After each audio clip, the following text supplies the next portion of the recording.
Hello to everybody and welcome to this YouTube channel. I'm called Polar If. So in this channel we are answering past question, ordinary level and advanced level computer science as ICT2. Okay. So if you are new in this YouTube channel, please subscribe to be aware each time I post a new video. And I am also open to suggestions. So if you're having any suggestion, you can text me directly for me to solve your problem. So in this video, I'm going to teach everything a Form 5 student need to know to get all his percentage on the programming part of paper 3 GC ordinary level. So without wasting time, we are going to start. So I've prepared some small summary note here. Okay, so let us start. So before learning something, we need to know first what is the thing we are learning. So what is programming? So programming is just the process of creating instruction for a computer to execute. So remember that this is exactly what we are doing in algorithm. Just that algorithm is like a way of analyzing or preparing what we need the computer to interpret. So in fact, that is why before doing programming, you must first have a clear understanding of algorithm. So but there's nothing difficult. Okay. Now the use of programming. So programming, in fact, it has many use cases used to build some application, operating system, and the rest. So it just depends on the programming language. So remember, for our case study, we are going to study only C programming language. So remember that it's only C programming language, whether it is advanced level or when you whether it is ordinary level, please, or when you reach advanced level, it's still C language. So the first thing to know is the basic structure of the C program. So this is the first thing to know. So if you are trying to look here, you're going to see this is the basic structure here. So this is the first line. The first line, you must see hashtag include stdio.h after the main function. After the main function is the content, the return 0 and you close. So I'm going to explain each line. So the hashtag, in fact, is to include, in fact, it is standard used to include the input and the output operation. So that is the use of this library here. So if you don't include this library, you will not be able to collect any data from a particular user or display data on your screen. So that screen, they call it command line interface or terminal. So now the main function is very important because the main function is the door, in fact the entry point where the compiler starts before executing your code. So if this is not here, it's as if it's like a house with just wall without any entry. In fact, you see. So the inmain is like the door, the entry. So you need to put the inmain.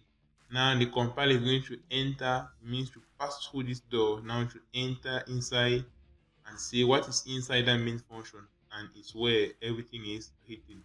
So we are going to move step by step. Now inside the main function, you're going to look at something. You're going to see we are writing int main. So if you remember very well, this int is simply the data type of the function, and the data type is an integer. So if you look at the return, you're going to see return 0. Return 0. This 0 simply means this 0 in fact is an integer. That's why you are seeing int main. See, it means that if I remove this 0 and put 5, there will be no mistake. Or if I remove the in and the 0, there will be no mistake. But in fact, this is the structure. So remember, one thing you're supposed to note is that ordinary level programming, they are not asking you to write code, but they are going to ask you to verify if there's a mistake in a particular code. So once you are faced with this type of question, the first thing is to verify this basic structure.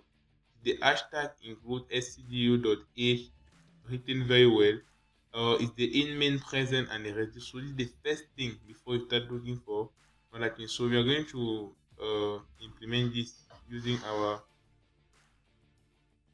our software we have installed in the previous video.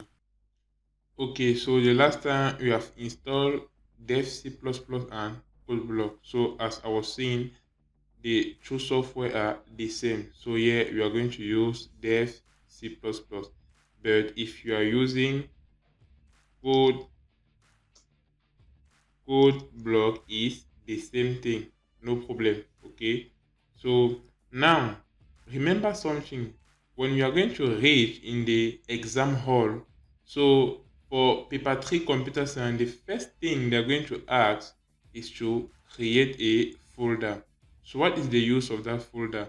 A folder in fact is where you are going to save all your file, so that at the end when you are going to finish the exam, they are going to collect those files inside your, in fact they are going to collect a folder containing all your file. You are going to have the file of database, the file of programming, the file, all those things. In fact, the file of HTML, and it's that folder containing those files that they are collecting to go and map. So to create a file is very simple. So on my desktop, I'm going to right click. New is somewhere down here, so my computer is in French, so it's the same thing. New, after new, you click on new folder, just follow my arrow. New folder, you give the name. So they're going to ask you to enter your name, so let me enter my own name, folder if.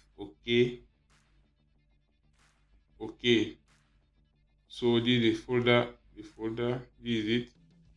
Okay, I've created this folder. No, it's an old folder, let me create it back. New folder,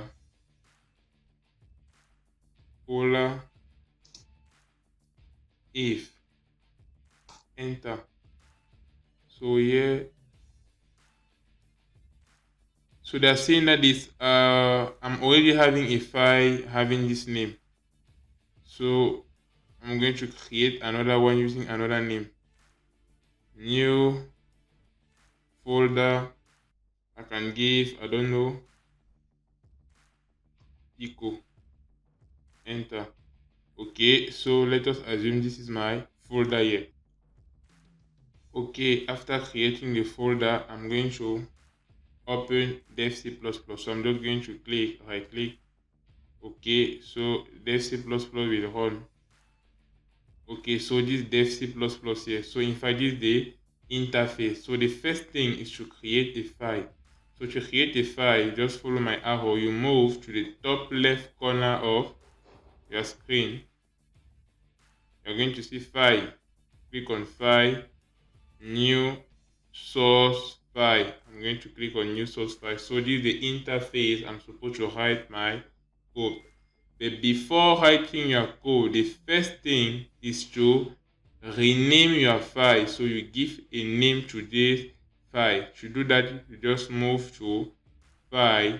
You're going to see something as save as. You click there. Now, save as, we give the name of your file. So it depends. In the exam hall, they're going to give you a name. So let me just choose any name like program.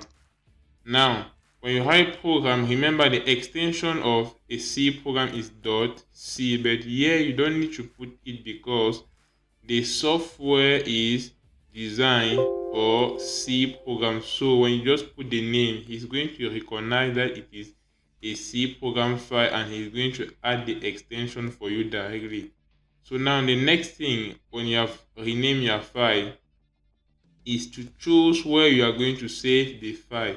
So remember, we have created a folder with our name on the desktop. So on this here, you're going to find desktop. So since my own is in French, it's bureau. So I'm going to click here. Now, once I'm on my desktop, I'm going to check my folder. So my own was Pico. So this is it.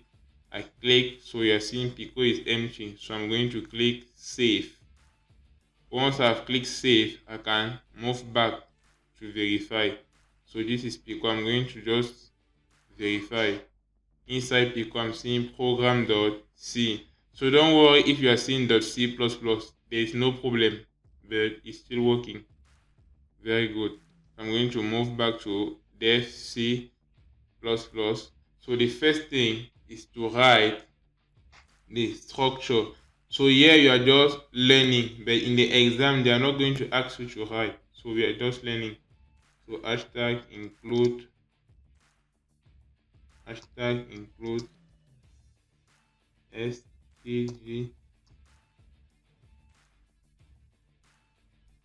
dot a. So please practice as I'm doing in main. So I'm just trying to write a basic structure. Return 0. Okay, so this is the basic structure. Now, to execute your code, you are going to say, look, just follow my arrow. You are going to say, I'm having 3 buttons here. So just place your arrow on the button without right clicking it. So when you place your arrow on the first button, you are seeing what? You're going to see something as compile appearing. If you put your arrow on the next thing, you're going to see run. If you put your arrow on the next thing, you're going to see compile and run. So compile simply means correct mistake inside my code. So that's the meaning of compile, just to verify if there is mistake and indicate. So it's not correction, but it's just indicating a mistake. So if there's a semicolon lacking, it's going to say that, indicate a mistake by saying that, okay, semicolon is absent at line this, because remember that, see, my code is numbered. Now run means execute my code, so he's going to execute and give the result. Now compile and run, so it's very easy. It simply means that verify if there is a mistake before executing my code. So very good. So here each time just click on compile and run. So each time this is what you're going to click. So if I click it, you're going to see there is no mistake, you see. So look at my arrow. So down here you're going to see error 0, warning 0. In fact, if there's a mistake, they are going to display the mistake here in red. So now this black screen appearing is what we call command line interface. So this is where the result of all what we are doing is appearing.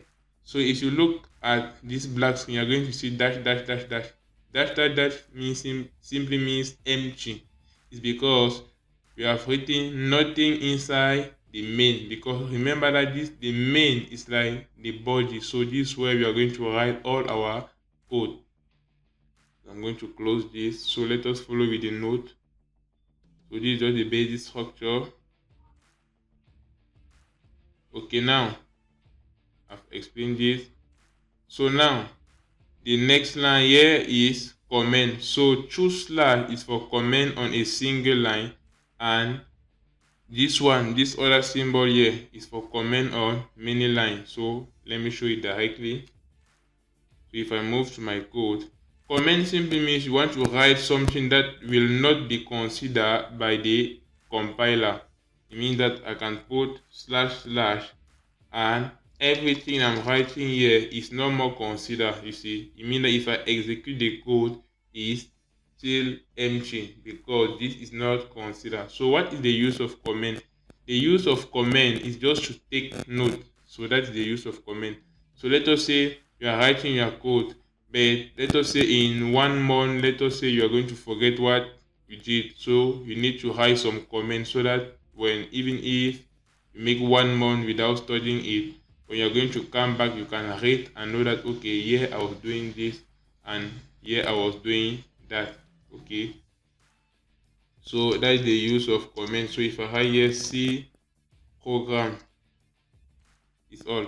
Now if I move to the next line and write again, if you look very well, you're going to see that the color is not the same because this is not more commented. So if you want to comment this, you need to add again 2 slash.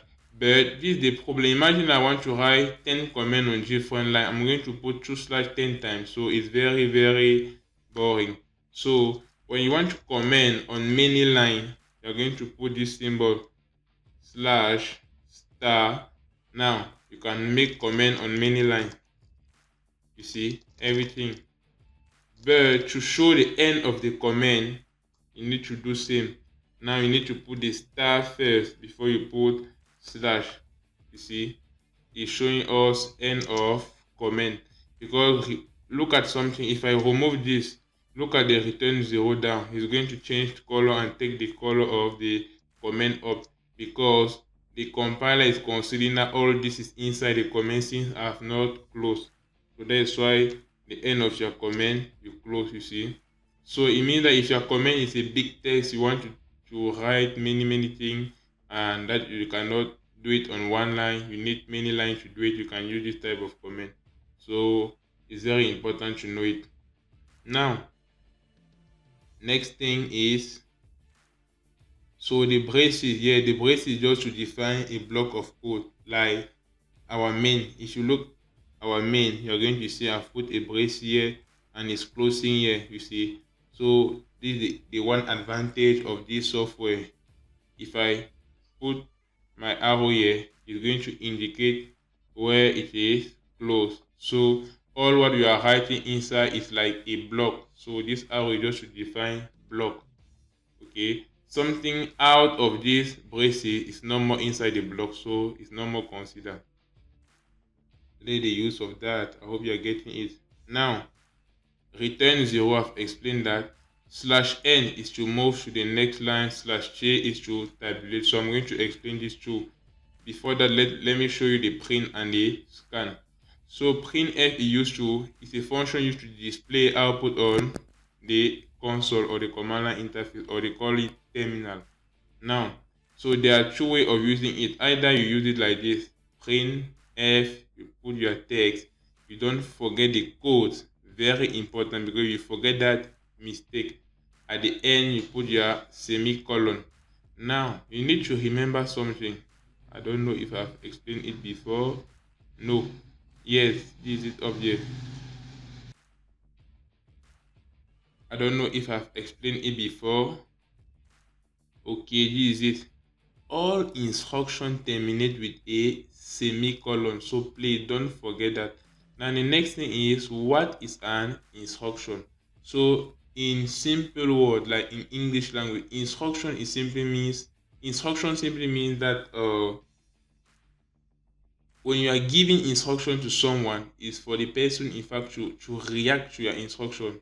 Means that to in fact to, how can I say it, to execute your instruction, you see. So if I ask someone to stand up, so it's an instruction I'm giving to the person, and the person should execute my instruction by doing what?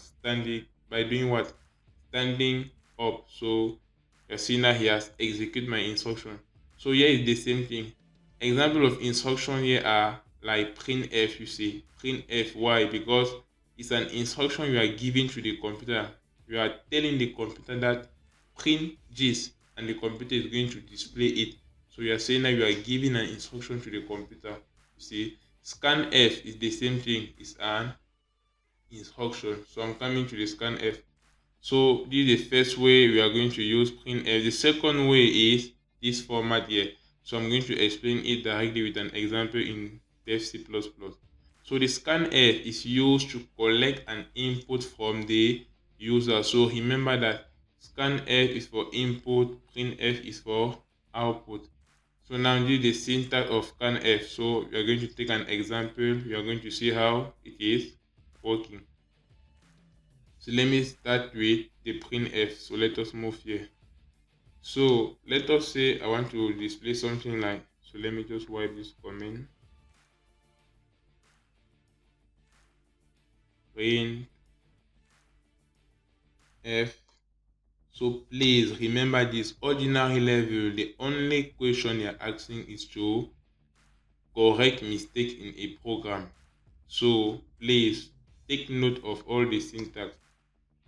Good evening.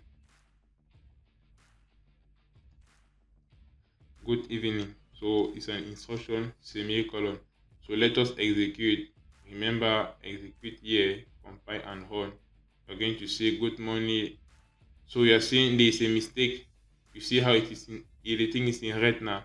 There is a mistake on this line. So when there's a mistake, he's indicating the line like this. You see, good. So I'm going to verify it now. look down here. If you look down here, follow my arrow, you're going to see how they are indicating a mistake. So they're saying that the mistake is at line 6. Line 6, you see, even here they are indicating it. Now, if you want to know the mistake, you move down here, just follow my arrow. You're going to see something like error print was not declared in this scope. So look at the print. You are having print with 2T, so you are seeing the mistake. Just to tell you that the mistake inside your code, the compiler is showing it down here. So it means that I'm going to move here, remove this Ch and put my F. So very good. Now you don't forget to save by doing Control S. So it's a shortcut to save, or you move to File and they save somewhere. I've already saved, that's why the button save is no more showing. You see, good. So you can ask the question that at the beginning we have saved the file program. Now what is that we are saving each time? So remember that at the beginning we have saved our file, but it was not having any content. So each time you write a content, you must save that content. You see, very good. So I'm going to execute here. So this time no mistake, and look our terminal. Good evening. Very good. Now let us say I move to the next line and write again. So Control C to copy. So I'll just select here. I'm just selecting. When you select Control C, I've copied, and move to the next line. Control V, I've paste, and I can change the content. So this just to avoid wasting time writing the same thing. So I'm going to say here, good evening, Ola if. Now look at something. Let me execute this. So Control S. Never forget to save. You execute, you're going to say good evening, Polar if. You are seeing the two are on the same line and there's no space between good evening and Polar if. So this is now the use of /chi and /l. So if I put /chi here at the end of good evening, /chi, what did I say of /chi? /chi is to give space. So if I do Control S, I run, you're going to see that there's a space between good evening and Polar if. So that's the role of /chi. So if I double the /chi, it's going to add more space. Control S each time. You see, it's adding more space. Very good. Now, so that was for /chi. Now /n simply means move to the next line. So Control S. Never forget Control S.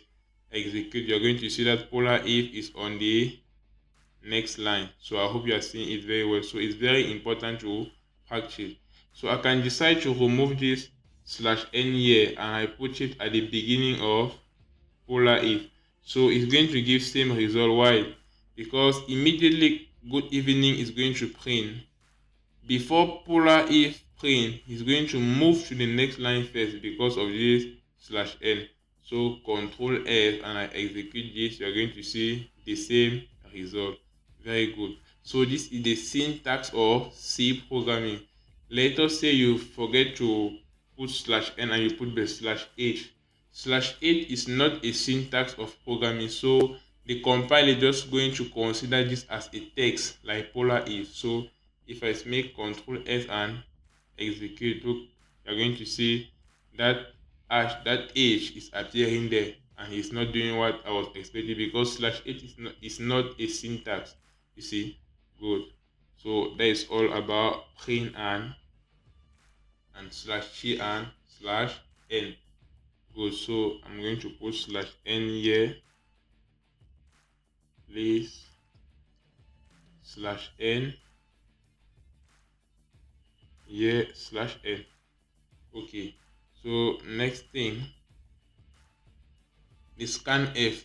So before doing the scanf, I need to explain something, the concept of variable. So what is a variable? A variable is just a container that is going to store what the user is going to input in the computer. So remember something, a computer is having a memory. So when each time a user inputs something, that thing is stored in the memory. But now the question is the input stored anywhere in the memory? No. So we need what we call variables. So variables are just like container that is going to collect what the user is entering, and it's the variable that is stored now in the memory. So that is that. Now, variables are having what we call data type. Now, the data type is just there to give the type of a variable. So I can have a variable that can contain only integer number. In that case, the data type of that variable is int. So same thing, I can have a variable that can contain only character. In that case, the data type of variable is char. So each time you declare a variable, ask your question, this variable is going to contain which type of data. When you know the type of data that your variable is going to contain, from there you're going to know the data type. I hope it's clear. Now, so before we move now, let us move to the scanf. I'm going to show you how it is working. So here it's very easy. So you know already that scanf is used to collect something from the user. That is why we cannot practice scanf without talking about variable, because the scanf must use variable to store what the user is entering. So this is how we declare in C programming. So I'm just going to take a small example where the user is going to enter a number, you see, an integer, let us say like that. So the data type of the variable that is supposed to store that integer the user is going to enter is in. So I'm going to say in. So data type usually is at the beginning. Beginning simply means after the main. Directly here, this is where we declare our data type. So I'm going to say in.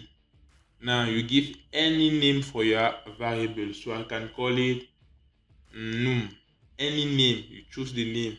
So you put semicolon. Why? Because it is an instruction. Why? Because I'm asking the compiler that, okay, this num, the type is integer. So it's an instruction and I am giving him. And he's going to execute the instruction. Why? Because if I put a character here, he's going to refuse. Why? Because he has already executed the instruction where I've asked him to accept only integer. So I hope it's clear there. So now I'm going to move down here. So this is how we are using the scanf. Scanf. So now also each time you want to use a scanf, it's very important to use first a printf. Why? Because the printf is just there to tell the user what he is supposed to do, and now the scanf is just like the prompt where the user is supposed to start entering what he needs.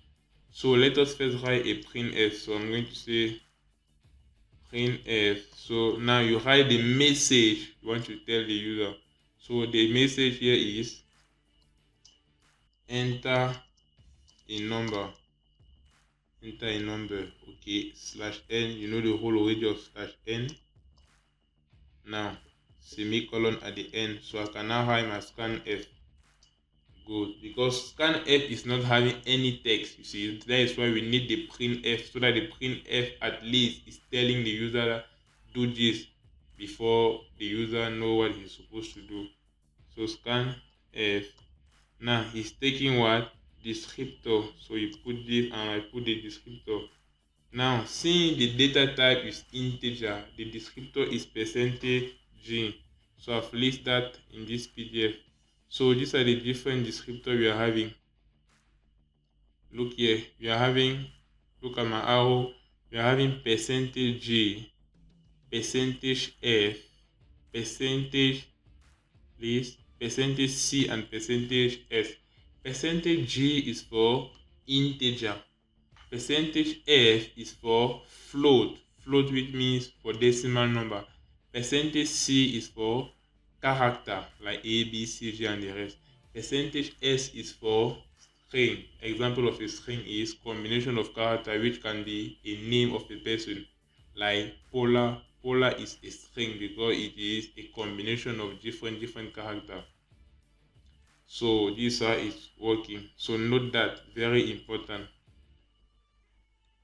So let me move here. So you put the descriptor inside the code, very important.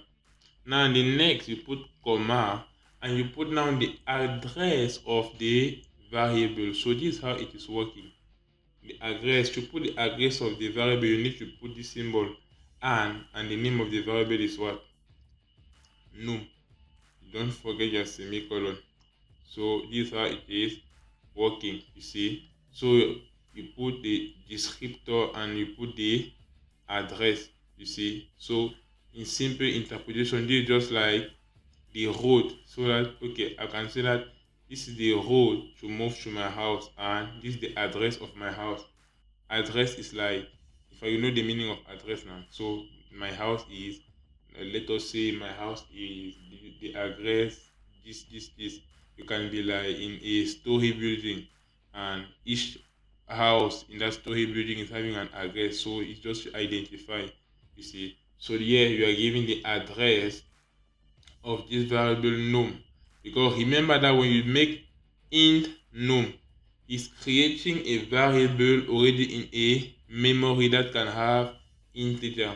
So at this level where you are entering, you need to precise the address of that variable that is already found inside the memory, you see, so that when your user is going to enter a variable, it's going to store directly in the variable num, you see. So this is how it is working for the scanf. So let us execute this. So now before executing this, look at this two printf of before. If I put two slash in front of them, you're going to see that they are considering, the compiler is going to consider them as comment. You see, when I'm going to execute my code, they are not going to appear again because the compiler is considering that there's nothing here. Control S, never forget that. Now execute. So there's a mistake here, so let me verify the mistake. So scan F. In fact, to verify the mistake, you move down here, line 12. So the mistake is scan F. So yes, there's a mistake. I've put chain. It's scan F without this chain. Control S, you execute now. So you are seeing now that there is a message, enter a number, and after that message you are going to see something here. You see this thing going off on, goes off on. So this thing is simply telling you that I'm waiting something from a user. So once I'm going to enter what he is waiting from a user, the program is going to stop.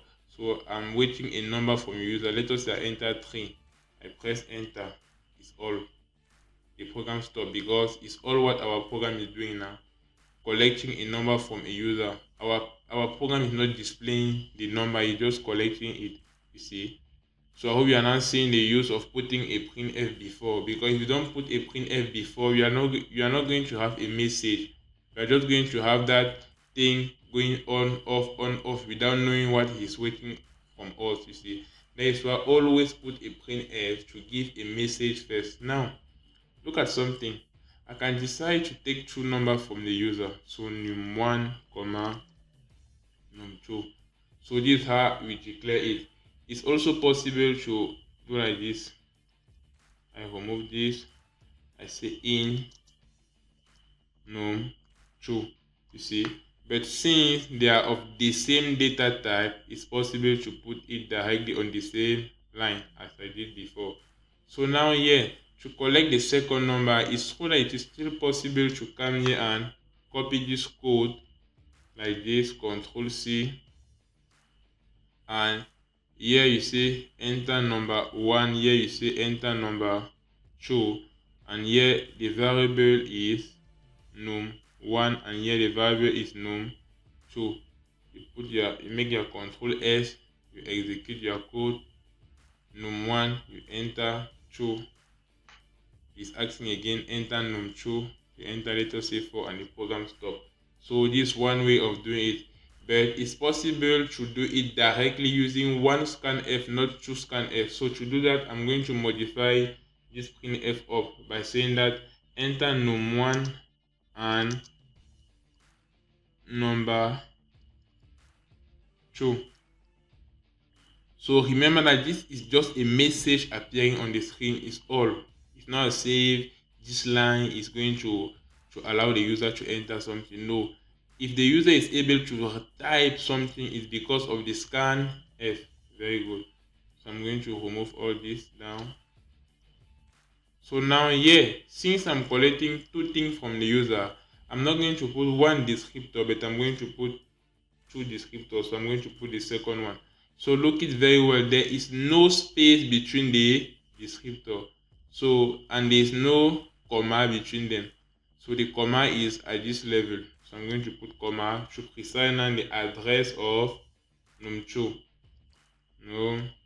So address is this thing I'm putting beside the name of the variable. You see now. So if I make Ctrl S and execute, you are going to see how it's going to collect true number. So this is a message, enter true number. Once I enter the first number, let us say 3, I print enter. It's still waiting another one. You see now?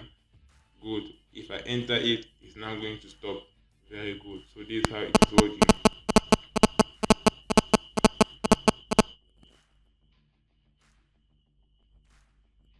So we are going to make some small exercise. So since we have collected true number from the user, let us try to calculate the sum of this true number and print the result.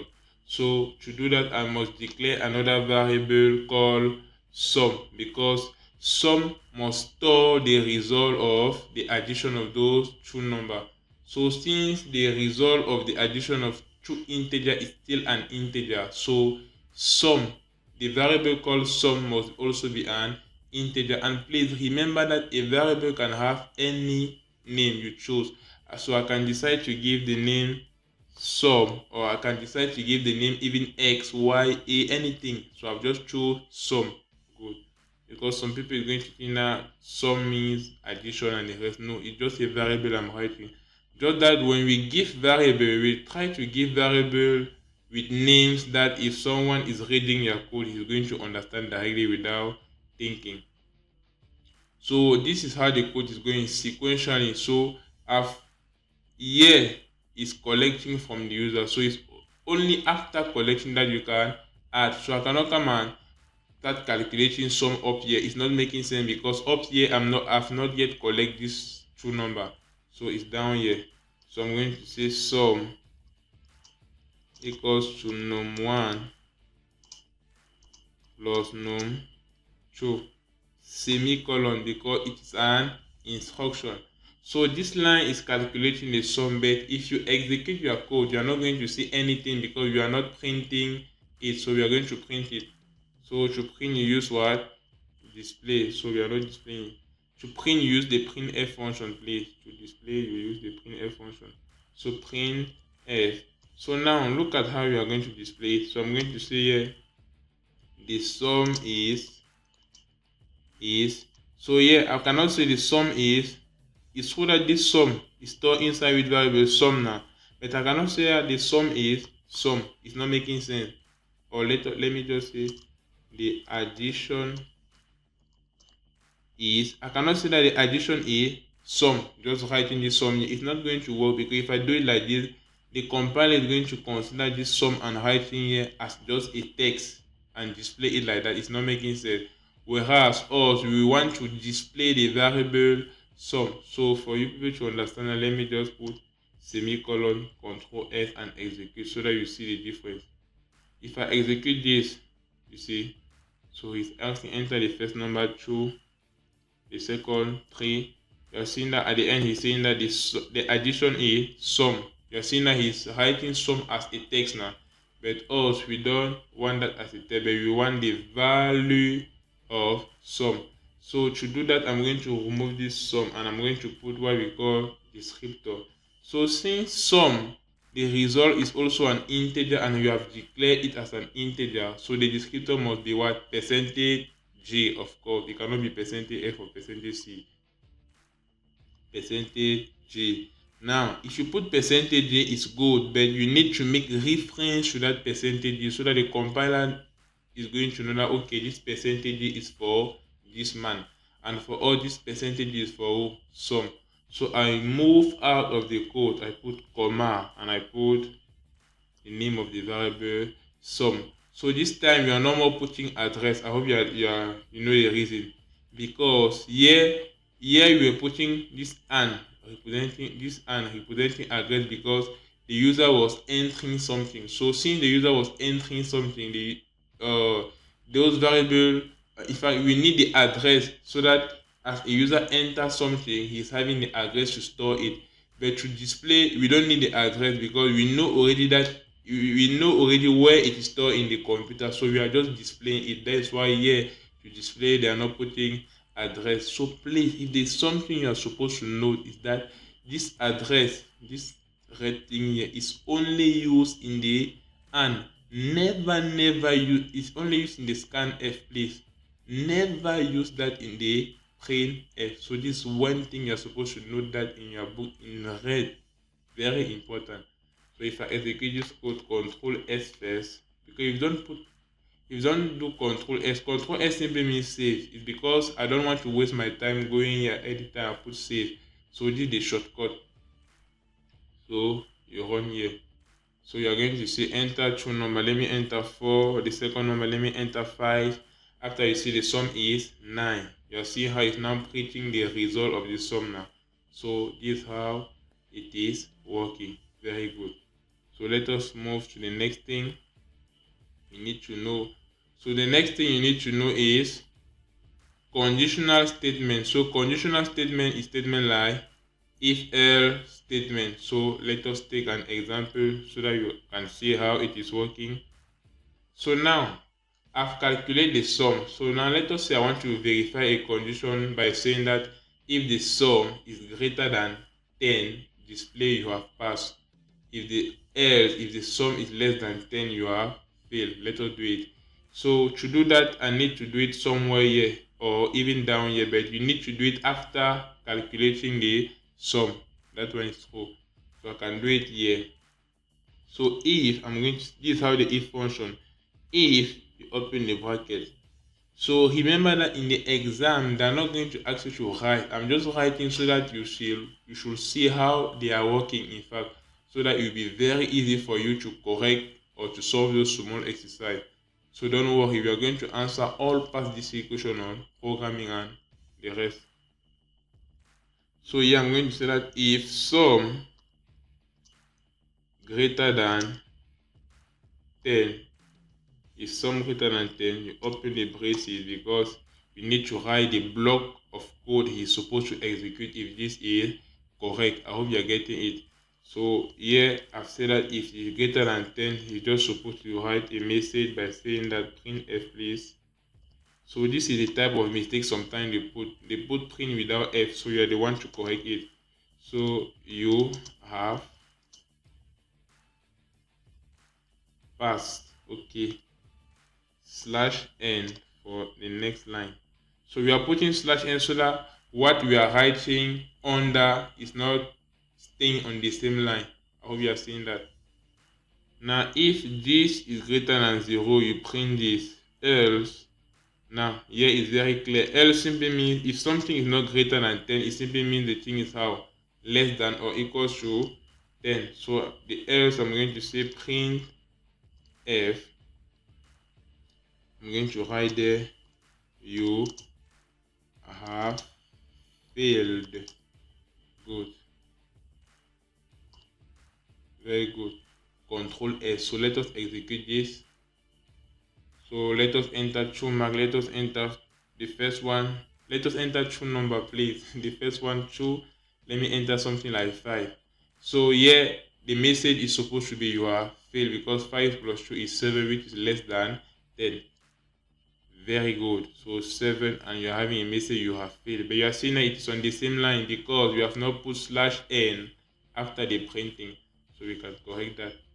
So after print the sum, the /n, remember that the /n is always inside the code. We are not putting /n out of the code.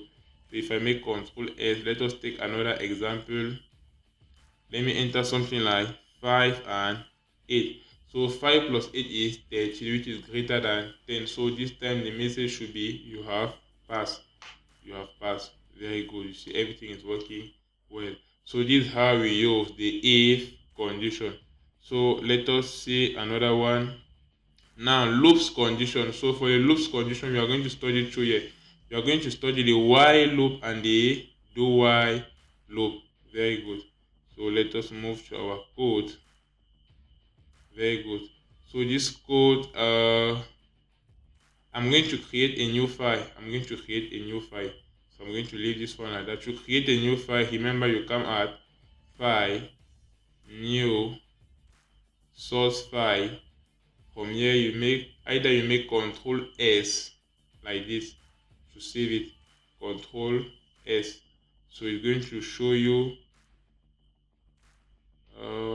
It's as if it is slow. So I don't know why it's not giving birth. Since it is not giving, move to file, save as you are doing as usual. You give a name to that. So let us give a name like loop. Remember that the extension, you don't need to put it because the software is going to recognize that it's a C file. So sorry for the noise.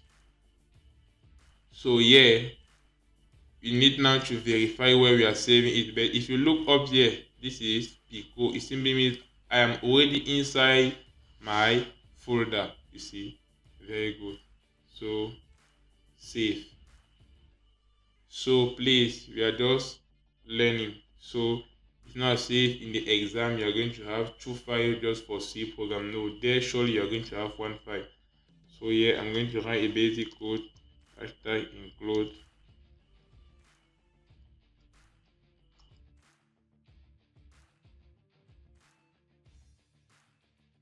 Okay, now I'm going to write a small code for the while loop so that you see how it's working. So I'm going to declare a variable here in x. Okay, now I'm going to say that okay, x is equals to 0, means x is having the value of 0. Now I'm going to do this. I'm going to use a while loop. So what is the while loop saying? While loop simply say that okay, verify a condition and execute a block of instruction. So while the condition is true, continue executing the instruction. It's only when the condition is false that you stop the you go out of the loop. So that is the while loop. Now the do while loop is just the reverse. The reverse simply means like the word do now. Do while loop simply means first execute the block of instruction before verifying the condition. So do while loop you do before you verify. While loop you verify before you do something. So let us verify it first. So I'm going to say why. So these are just small examples. So from the different question you are going to have, you will be able to reason from what we are doing here.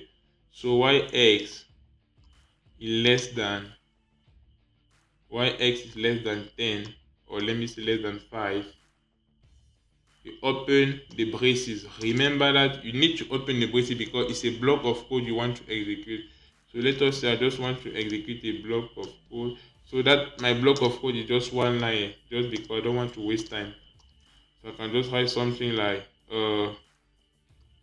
thanks. Okay, I put the /n so that what follows should be on the next line.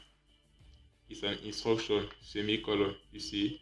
So after that, I'm going to say okay, x equals to x plus 1. So I'm incrementing, semicolon is an instruction. So what is this program doing? Let me explain. X at the beginning is 0. So, and remember that I cannot just use x without declaring. That is why I've declared it. And x is only taking integer. That is why the data type is in. You see. Now x is 0, so it's going to enter here. Is 0 less than 5? Yes, it's going to display thanks. After that, x is going to be what? 0, x plus 1. X was 0, so it's 1 plus, is 0 plus 1. So the new value of x is what? 1. But he's not going to go out of the loop, but he's going to go back and verify again the condition. So you're going to verify that 1, because x is now 1, and since 0 plus 1 is 1, so x is now 1. Is 1 less than 5? Yes. He's going to enter again and print again thanks for the second time. Verify again the condition. No, increment again by doing what? X equals to x plus 1. So the value of x is what here? 1 now. So 1 plus 1, 2. Is going to go until when x will reach a certain level that it is no more less than 5. It's going to go out of the loop. Control S, execute. So this is it here. So you are saying that he's printing thanks how many times? 5 times. So I hope it's clear. I hope it's very clear here. Simply because it simply means that each time he was printing the tank and incrementing the egg was still less than 5, and it's very good. And it's very good. Why? Because it cannot print the seed time, because the seed time when x was at 6 is not less than 5. That is why it go out of the loop. That is why you are saying this only 5 times. So please take your time and do it again. If you have any problem, you can call me. So I'm going to do for the do while. So let me just create another file for that. So another shortcut to create a file is by doing Control N. So you are seeing now you create a file like that. To save it, Control S. So Control S, I don't know what it's giving. So you can just move the file, save as, you give another name. So I can say here do while. So I don't want to write it on the same file since it's two program. So I'm going to paste what I did in the last code, and I'm just going to remove this and do a do while loop. So yeah, do while loop. So this is how it is. This is the syntax. So please, what is important here is the syntax, because they are going to ask question on that. So do you open, you give your block of code. Our block of code here, we are going to do something similar like what we did before. Just that here is now the do while loop. Thanks slash n x equals to x plus 1. So now this is where we are putting the y. After we have closed it, you say y x less than 5. So it's the same program, just that here is now with the do while loop. It simply means that when he's going to enter here, he's going to do what? He's going to print thanks, increment this value. This is a mistake here. Okay. He's going to print this thanks, increment the value before verifying the condition. If the condition is true, he's going to go back inside the do and do it again. So we are seeing the difference. So let me just execute. So remember that all these things we did that in algorithm. So C programming is just the syntax that is important. So there's a mistake here. So what's the mistake? Print F. Very good. Control S. So everything is given normally, you see. So that is all you need to know about programming for ordinary level. So please, I hope the video was very good. Don't forget to subscribe and share to other friends that will be in need. Thank you very much for your kind attention. So next video is DC question. So we are going to start with June 23 and we are going to move backward. So thank you very much.